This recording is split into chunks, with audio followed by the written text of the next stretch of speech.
If you want to buy fewer products and only buy products that are most likely to work on your hair, then these are the 5 questions that I recommend you ask before you buy any product. We're coming up on a big shopping holiday, Black Friday, and I want to make sure that you are not wasting your money on products that don't work or that you don't need. So while I'm sharing my Black Friday deals page, which is linked in the description, I don't want to encourage you to buy stuff that you don't need. So these are the 5 questions that I recommend you ask yourself before you buy any product, and number 5 is the one that I think will help the most. Question number 1 is, what are my goals? So I want you to think about what your goals are with your hair. Are you looking for more volume, more definition, more longevity? Think about what it is that you want out of your routine and your hair. What are the things that you're constantly complaining about, right? Those are the goals you want to address.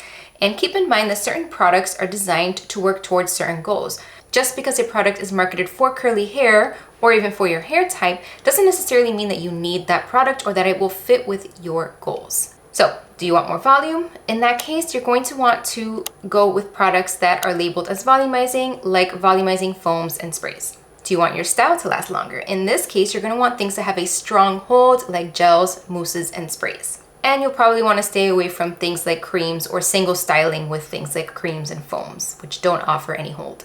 Do you want more definition and less frizz? That's probably the biggest thing that I get. Everybody wants more definition and less frizz. In that case, you need to find a good balance between moisture and hold. So lightweight creams and gels are really good for this. Mousses can work for this as well. Foams and sprays typically don't help so much in this area. So think about what it is that you want out of your hair and decide if this product is going to help you achieve your goal. Question number 2 is, what is my lifestyle? Now this is one that when I bring it up when I've done curl coaching sessions, it's kind of been like a light bulb moment for people because they don't really consider their lifestyle having an effect on what products they use. But if you are somebody who spends a lot of time outdoors, let's say you work on a farm, or maybe you work somewhere that's dirty all the time, like if you work in a restaurant, a fast food restaurant, you're probably gonna get a little bit of grease built up. If you're working anywhere where your hair is getting dirty, you're sweaty, you're outside, you're getting water on it, like pool water or ocean water, then you're gonna wanna cleanse your hair more often than other people. And in that case, the shampoo that you use is going to be slightly different from a shampoo that I use.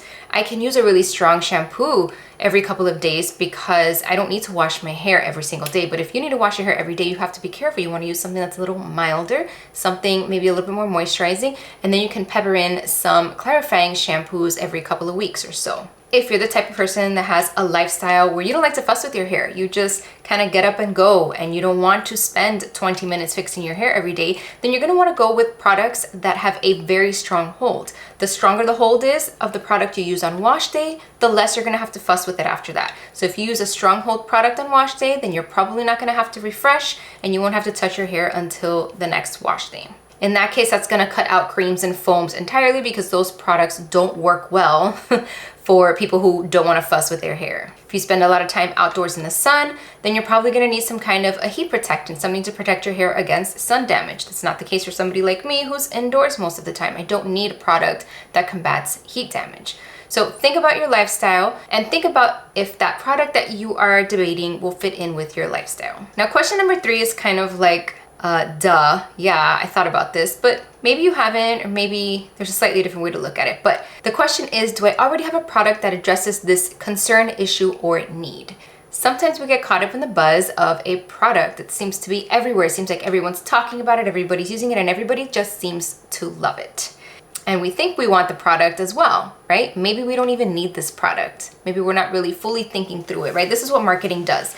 It helps to create a need, a perceptive need, when there really isn't one, or sometimes when there really isn't one. Sometimes there is an actual need, right? But sometimes there isn't. They're creating that need emotionally. And when everybody else seems to be loving a product, you want to be in on it too, right? That's normal human nature. We all want to be in on it. So no judgment at all if you're the type of person that has 30 products on their counter or in the cabinet. You know, you've got like 5 shampoos and 4 conditioners and 6 gels, like no judgment at all. But if you want to stop being that person, then think twice before you add another product of the same category to your cabinet, right? If you already have a shampoo that works, don't even waste your time looking at other shampoos just because everybody else is talking about it. If you already have a gel that works, you like the way your hair comes out, don't even bother. Most of the time, we're upset when we try something different if we already have something that works. So in this case, for the specific problem, goal, category, whatever it is, right? If you already have a gel that works and you see a gel that everybody's talking about, you don't need to buy it unless you really want to, really. But I mean, it's not a need. So you can set that aside, wait until your gel's finished, and then try it at that point.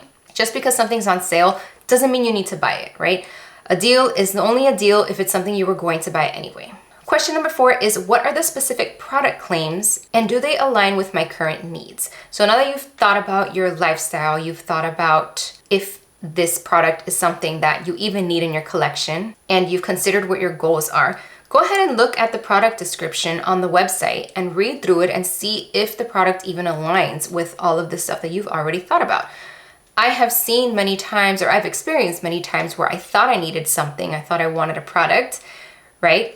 It was something that I needed, right? Goals that say volume, something that I want to add volume to my hair. Other people seemed to like it, so it seemed like it was a good product. I didn't have anything else that was adding volume, but then when I went and I read the description, I realized that it really didn't suit me, right? It was a product that didn't offer any hold. It still offered some moisture. My hair doesn't need that. So then I was able to make the decision, okay, I'm not gonna try this product because I know that most likely it's probably not gonna work based on the description on here. On a product description, they will often say what specific hair type the product is for. And this is really, really helpful because curly hair, there's so many different hair types, right? It's not just the curl pattern, but if it's thin, if it's thick, if it's low porosity, high porosity, if it's damaged or healthy, all of those things matter. They make a difference in the formulation of a product and whether or not it will work for you. So if you read the description of a product, you can look for clues that tell you whether or not that product is going to work for you. It's also really helpful to read some of the reviews, although this can be tricky because I find that a lot of reviews nowadays tend to be fake, especially on Amazon. Not so much on brands' websites, but on Amazon more so. There's a lot of fake reviews. So on the brand's websites, it's a little bit easier to tell. Some brands moderate their reviews more than others, and they will basically delete anything that's negative, which is kind of a red flag. You know, when you see a product and it's like only 4 and 5 stars, like I know there's somebody who didn't like this product out there, you know, that's kind of weird. So I do read the reviews, and that can help reading people's experiences, or maybe watching a couple of YouTube videos or something like that on a product that can help you decide. But if you are going to go that route, like watch a YouTube video or somebody's review, make sure that it's somebody whose hair type is most similar to yours so that you have a better idea of how it will perform on your hair. Now, this last question is the most important one, and that is, what is my hair type? And I've talked about this so many times. Other creators have been talking about this, so I feel like people are finally starting to get it, and we're not just buying products based on curl pattern anymore, or just the fact that it says it's for curly hair. But you really need to know your hair type. What's your texture? What's your porosity? What's the health of your hair? Does your hair prefer more moisture or less moisture? Does it like thick, thin products? Does it do better with a stronger or lighter hold? Do you deal with any problems in certain weather conditions, right? These are things that you need to consider because they're gonna affect the type of product that you buy. For example, my hair type, low porosity, fine texture, lower density. I also live somewhere that has high humidity, but my hair is very healthy, so it doesn't really need any moisture. I don't need any heat protectants, none of that stuff. So pretty basic. Because of this, I know that I am not going to go for anything that's very moisturizing. I tend to go for things that are volumizing, things that add texture and grit to my hair, things that kind of dry it out a little bit, because that's how healthy and soft my hair is. And that is so rare in the curly hair world. Most curly hair products are designed in the opposite, right? They're super moisturizing, and so I can't use most of those products. So you have to really understand what it is that your hair needs, what your hair is like, and how products work, like the specific types of products and what they do. Like gels are for hold, creams are for definition, stuff like that. You really need to understand that so that you are buying a product that actually fits your hair type. If you're not sure what hair products would work well on your hair type, you can take the quiz that I have linked in the description below. But I also have this video that helps you choose products based on your hair type. It's called How to Choose the Right Curly Hair Products. So watch that video next if you need help choosing curly hair products. Just click the video you see on your screen and I'll see you there.